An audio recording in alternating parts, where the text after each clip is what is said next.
चलिए आइए इस 10th क्लास के बैच में आपका स्वागत है और देखने का प्रयास करें। आपका ये पहला चैप्टर चलने वाला है जिसका नाम है प्रकाश का परावर्तन तथा अपवर्तन। तो आप क्या करेंगे, इत्मीनान से आप सुनने का प्रयास करेंगे। कोई भी चीज़ आपको डिफ़िकल्ट नहीं लगेगा, बेहद ही आसान लगेगा, बेहद ही रोचक लगेगा। उधारी भाषा में, बिल्कुल साधारण भाषा में इस चीज़ों को मैं आपके साथ करने का प्रयास करता हूं। और यदि आप हमारे चैनल को देख रहे हैं तो सीके रंजन एसएससी सेंटर को आप सब्सक्राइब कर लेंगे और अपने दोस्तों में लगातार शेयर करने का प्रयास करेंगे। यदि आप फेसबुक पर देख रहे हैं तो हमारे आईडी को आप फॉलो कर लेंगे। तो चलो देखने का प्रयास करेंगे। यहाँ कह रहा है कि पहले आपको हम मुंजवानी ऐसे बता दे रहे हैं मौखिक रूप से कि प्रकाश होता क्या है। तो प्रकाश जिसके माध्यम से हम किसी वस्तु को देख पाते हैं उसे प्रकाश कहते हैं। यानी कहने का मतलब है आंख में वो क्षमता नहीं है जो कि किसी वस्तु को अंधेरे में वो देख सके। प्रकाश जब तक नहीं रहेगा तब तक आंख में वो क्षमता नहीं है कि किसी वस्तु को देख पाएगा। जैसे कि अंधेरे में जब हम लोग पढ़ते हैं या चाहे कोई भी काज को करते हैं तो होता क्या, अचानक से लाइट चले जाने के बाद हमें कोई चीज दिखाई नहीं पड़ता है। जैसे कि अभी प्रैक्टिकल करके मैं अभी बता रहा हूं, थोड़ा देर के लिए लाइट काटेंगे, आपको हर चीज अंधेरा अंधेरा दिखाई पड़ेगा। तो आप यहां आने का प्रयास करें। अभी देखेंगे प्यारे बच्चे प्रकाश कैसे है माध्यम।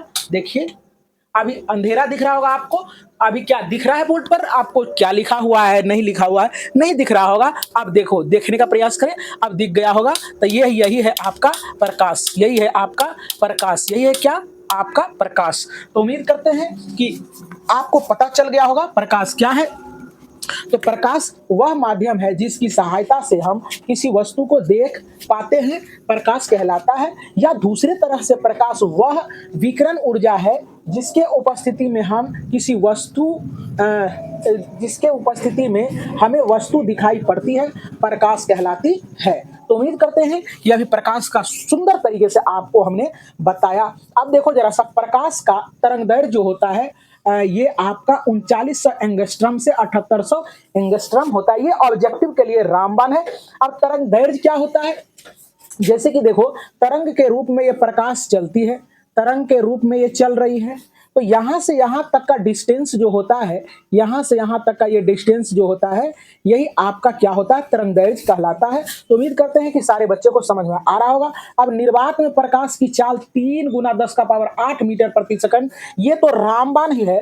मोस्ट वीवीआई पर पावर n डाल लीजिए, क्योंकि ये ऑब्जेक्टिव में भी आता रहता है सवाल।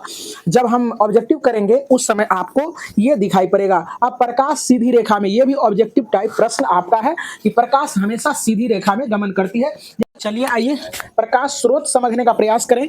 ये प्रकाश स्रोत होता क्या है, कहता है जिस वस्तु से हमें प्रकाश की प्राप्ति होती है उसे हम लोग प्रकाश स्रोत कहते हैं। जैसे कि आप लालटेन से भी प्रकाश प्राप्त करते हैं, और आपका क्या है, मोमबत्ती से भी प्रकाश आप प्राप्त करते हैं, और डिबिया से भी ये प्रकाश आप प्राप्त करते हैं। अब देखने का प्रयास करें। प्रकाश स्रोत आपका 2 प्रकार के होते हैं। एक प्राकृतिक प्रकाश स्रोत होता है, दूसरा मानव निर्मित प्रकाश स्रोत होता है। तो प्राकृतिक प्रकाश स्रोत वो होता है जिसको भगवान ने बनाया है, जिसको गॉड ने बनाया है, उसे प्राकृतिक प्रकाश स्रोत कहते हैं। और वही चीज यहाँ है आपका, प्रकृति द्वारा प्रदत्त प्रकाश स्रोत को प्राकृतिक प्रकाश स्रोत कहते हैं। जैसे आपका सूर्य है, तो 2 टांग वाले मानव ने नहीं बनाया है सूर्य को, क्योंकि ये प्रकृति ने बनाया है, इसको गॉड ने बनाया है, इसलिए ये प्राकृतिक प्रकाश स्रोत है। अब मानव निर्मित प्रकाश स्रोत क्या होता है, जिसको मानव ने बनाया है, इसलिए इसे कहा जाता है मानव निर्मित प्रकाश स्रोत। यानी कहने का मतलब है डिबिया किसने बनाया, इसको तो मानव ने बनाया, लालटेन इसको मानव ने बनाया, और मोमबत्ती आदि इस सारी चीजों को मानव ने बनाया है, इसलिए इसको हम लोग कहते हैं मानव निर्मित प्रकाश स्रोत कहते हैं। कोई भी चीज रटने का जरूरत नहीं है, आप आसानी से समझ सकते हो। अब आने का प्रयास करें इस बोर्ड पर, छोटे बोर्ड पर। अब देखने का प्रयास करें प्रदीप्त वस्तु क्या है। प्रदीप्त वस्तु उसको कहते हैं, ध्यान से सुनने का प्रयास करेंगे, बेहद ही आसान। ये सत्यनारायण भगवान का कथा नहीं है, आप समझने का प्रयास करें।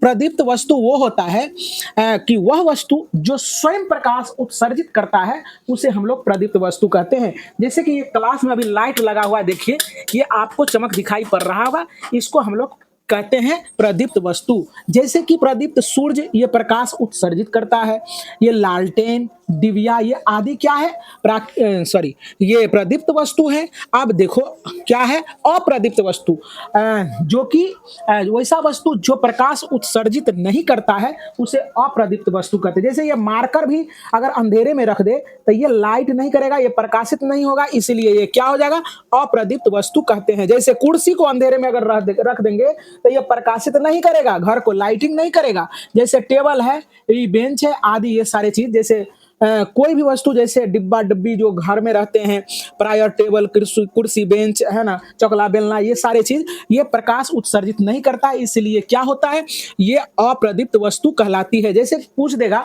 कि निम्नलिखित में से अप्रदीप्त वस्तु क्या है, तो दे देगा डिबिया, सलाई, लालटेन और ईंट, तो आप ईंट में मारेंगे टिक, है ना।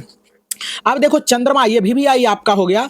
चंद्रमा क्या है, यह अप्रदीप्त वस्तु है। ये मत समझना है कि कभी कभी होता है क्या है कि पूर्णिमा के रात में क्या होता है, चंद्रमा लाइटिंग करता है, तो ये लाइटिंग ये प्रदीप्त वस्तु के श्रेणी में नहीं आता है, अप्रदीप्त वस्तु के श्रेणी में आता है। अब प्रकाश किरण क्या होता है, तो सीधी रेखा में चलने वाली प्रकाश को हम लोग प्रकाश किरण कहते हैं। अब प्रकाश किरण पुंज क्या होता है, किरण पुंज, पुंज में पुंज मीन्स होता है गुच्छा, है ना, तो इसीलिए यहाँ क्या हो जाएगा कि गुच्छा मतलब कि तात्पर्य बहुत सारे प्रकाश किरण, है ना, तो प्रकाश के किरणों के समूह को हम लोग किरण पुंज कहते हैं। अब किरण पुंज कितने प्रकार के होते हैं, तो 3 प्रकार के होते हैं।